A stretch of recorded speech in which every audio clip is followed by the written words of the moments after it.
ನೀವು ಏನು ಸ್ಟ್ರೈಕ್ ಮಾಡ್ತಿದ್ರೋ ಮರುಪರೀಕ್ಷೆ ಆಗುತ್ತೆ ಮಾಡಬೇಡಿ ಅಂತ. ಅವರು 4-5 ಪ್ರಶ್ನೆಗಳನ್ನ ನಾನು ಹೈಲೈಟ್ ಮಾಡ್ತೀನಿ. ಒಂದು, ಅವ್ರು ಮಾತಾಡ್ತಾ ಪಾಪ ಮನುಷ್ಯ ಏನು ಹೇಳ್ತಾನೆ ಅಂದರೆ, ನೋಡ್ರಿ ಕನ್ನಡ ಆಡು ಭಾಷೆಯಲ್ಲಿ KPSC ಅವರು ಎಕ್ಸಾಮ್ನ ಕ್ವಶನ್ನ ಕೇಳಿದ್ದಾರೆ, ಅದು ನೀವು ಅರ್ಥ ಮಾಡ್ಕೊಬೇಕು ಅಂತ. ಇದು ಯಾರು ನಂಬ್ತೀರಾ? ಆಡು ಭಾಷೆ ಯಾವುದು, ಸಂಸ್ಕೃತ ಯಾವುದು, ಕನ್ನಡ ಯಾವುದು ಅನ್ನೋದೇ ಅವರು ತಿಳಿದಿಲ್ಲ.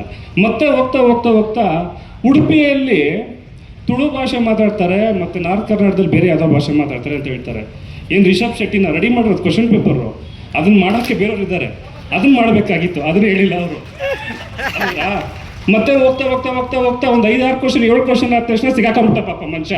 ಏನಂತಾರೆ ಗೊತ್ತಾ? ಹೌದು ಒಂದು ಚೂರು ತಪ್ಪಾಗಿದೆ, ಅದು ಅಡ್ಜಸ್ಟ್ ಮಾಡ್ಕೋಬೇಕು ಅಂತ ಹೇಳ್ತಾರೆ.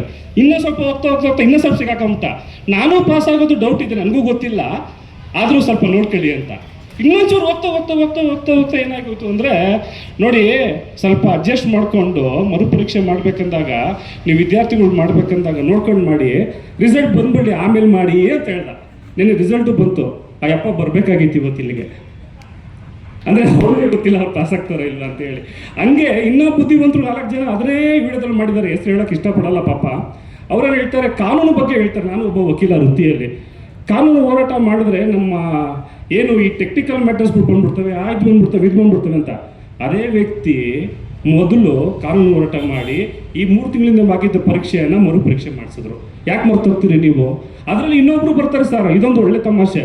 ಅವ್ರೇನು ಹೇಳ್ತಾರೆ ಗೊತ್ತಾ, ನಾವು ನಮ್ಮ ಫ್ಯಾಮಿಲಿಯನ್ನು ಸಂತೋಷವಾಗಿ ಇಟ್ಕೊಬೇಕು, ಅವ್ರಿಗೋಸ್ಕರ ಎಕ್ಸಾಮ್ ಬೇಕಾಗಲಿ ಅಂತ ಹೇಳ್ತೀನಿ. ನಾನು ಅವ್ರಿಗೆ ಉತ್ತರ ಕೊಡೋಕೆ ಇಷ್ಟಪಡ್ತೀನಿ.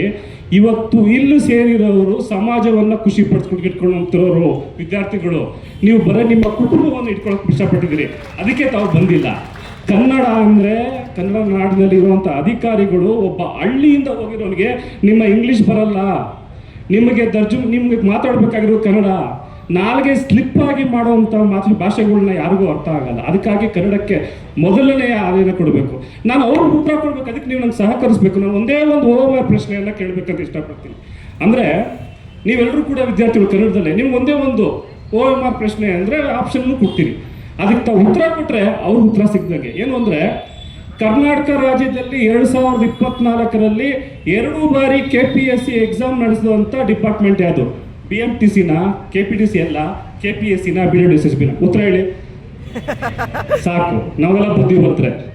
ಯಾಕಂದರೆ ಆ ವಿಡಿಯೋದಲ್ಲಿ ಅವ್ರು KPSC ಅಂತೂ ಸರಿಯಾಗಿ ಹೇಳಕ್ತದಿಲ್ಲ, ಅದು ನೋಡಿ ಒಂದ್ಸಲಿ. ಹಾಗಾಗಿ ನಾನು ಉದ್ದನೆ ಭಾಷಣ ಮಾಡೋದು ಬೇಡ. ಈಗಾಗಲೇ ನಮ್ಮ ಮುಖ್ಯಮಂತ್ರಿ ಚಂದ್ರಬಾಬು ಈ ಎಲ್ಲ ವಿಷಯವನ್ನು ಹೇಳಿದ್ದಾರೆ. ನಿಮಗೆ ಮರುಪರೀಕ್ಷೆ ಆಗೋ ತನಕ ನಮ್ಮ ಹೋರಾಟವನ್ನು ನಾವು ಬಿಡಲ್ಲ, ನಿಮ್ಮೊಂದಿಗೆ ನಾವು ಯಾವತ್ತೂ ಇರ್ತೀವಿ ಅಂತ ಹೇಳಕ್ಕೆ ಇಷ್ಟಪಡ್ತೀನಿ.